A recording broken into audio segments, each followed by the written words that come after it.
Vivo com o nosso time que está nas ruas, porque depois do ataque às 7 torres de energia, hoje, como a gente antecipou ontem, que seria o ministro da área, Alexandre da Silveira, vai implementar vídeo monitoramento e vigilância até por meio de drone para assegurar a segurança das redes de transmissão. Theo Cury vem para cá com as informações para a gente. Theo. Oi, Daniela, boa tarde para você, uma ótima tarde para quem nos acompanha nessa terça aqui no 360. A ideia é que depois dos ataques e depredação a torres de transmissão de energia elétrica em vários estados brasileiros, o Ministério de Minas e Energia, junto com os órgãos e as empresas do setor elétrico, avaliam a possibilidade de compra de câmeras de segurança mais modernas e também de drones para fazer um monitoramento, segurança e vigilância dessas torres de transmissão que, como eu disse, nos últimos dias foram alvo de criminosos, de ações de criminosos, atos de vandalismo em torres de transmissão. De acordo com a Agência Nacional de Energia Elétrica, até domingo, 4 torres foram derrubadas no país, 3 em Rondônia e uma no Pará. Outras 12, também no país inteiro, ficaram danificadas. Foram 4 no Paraná, 2 em São Paulo e 6 em Rondônia. Apesar desses atos de vandalismo às torres de transmissão de energia elétrica nesses estados brasileiros, não houve uma interrupção do serviço de energia nas cidades que fazem parte desses estados. A Polícia Federal, desde então, vem conduzindo inquéritos para investigar, identificar e punir esses criminosos que fizeram esses atos de vandalismo às torres de transmissão, e a Polícia Rodoviária Federal, de acordo com o ministro Alexandre Silveira, de Minas e Energia, vem atuando de maneira ostensiva nos locais, nas redondezas dessas torres de transmissão, nas estradas por onde passam essas torres de transmissão. O ministro, depois de uma reunião que fez hoje com operadores do sistema de energia elétrica do país, com empresas e também com associações, foi questionado por jornalistas sobre se houve uma sabotagem política.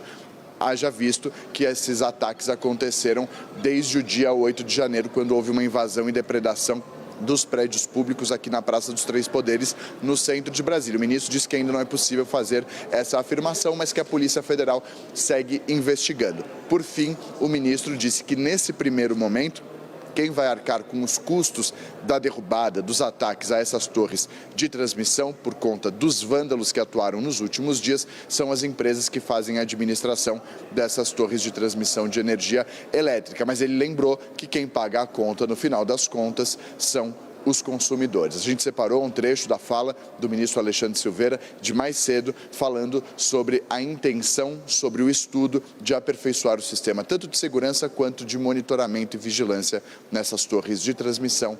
E vocês assistem agora. E pelo fato de vários eventos convergirem na sua ação, nós nos entendemos por bem ser proativos e nos adiantarmos a possíveis problemas mais graves, usando todos os instrumentos que o Estado possui de vigilância, e a iniciativa privada se colocou de forma muito colaborativa no sentido de contribuir para que tecnologias avançadas fossem colocadas e implementadas de forma muito rápida a dar segurança às redes de transmissões do país. Vem para cá, Fernando Nakagawa. A gente contou ontem que essa reunião ia acontecer, PRF. Olha, veio todo mundo! Gente, Naka, eu começo com você, então. Vem aí um pacote para tentar mostrar a capilaridade na defesa do nosso sistema elétrico, que é imenso, né? Gigante do tamanho do Brasil. Agora, muita gente tentando entender exatamente qual é a reação, a força e a possibilidade de reagir, exatamente por ser uma coisa assim tão disseminada país afora. Naka? Olha, Dani, em termos práticos, mandar policiais, drones para fiscalizar e monitorar uma rede que tem milhares e milhares e milhares de quilômetros é impossível na prática. O que é preciso, num momento como este, é investigar e botar na cadeia todo mundo que agiu contra a infraestrutura elétrica brasileira. E investigar para chegar aos mandantes ou às pessoas que pensaram intelectualmente este tipo de ação, orquestrada ou não. Mas quem fez e pensou precisa ir para a cadeia e servir de exemplo, porque não se pode brincar com uma estrutura essencial, absolutamente essencial para o país, como é a infraestrutura elétrica. As autoridades todas relacionadas a esse assunto, o Ministério de Minas e Energia, a ANEEL, Agência Nacional de Energia Elétrica, o Operador Nacional do Sistema, agora a Polícia Federal e a Polícia Rodoviária Federal, todos estão sentados na mesma mesa acompanhando este assunto.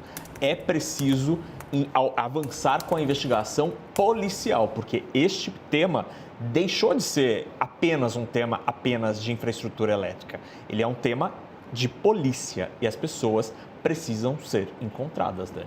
Ô, Uribe, a gente está falando um pouco sobre a interligação, né, desses casos todos, e foi bem explicitado isso pelo ministro. Ele disse que, inclusive, o monitoramento começou junto com o monitoramento dos atos, o monitoramento da possibilidade de sabotagem ao sistema elétrico nacional. Lembrando, tá, gente, quem paga a conta, no fim das contas, seremos nós. Então, assim, os terroristas podem nos impor, inclusive, aumento de conta de luz, porque vai precisar reabilitar a linha de transmissão que eles estão derrubando no braço por capricho e por inadequação à civilização, inadequação à democracia, Uribe.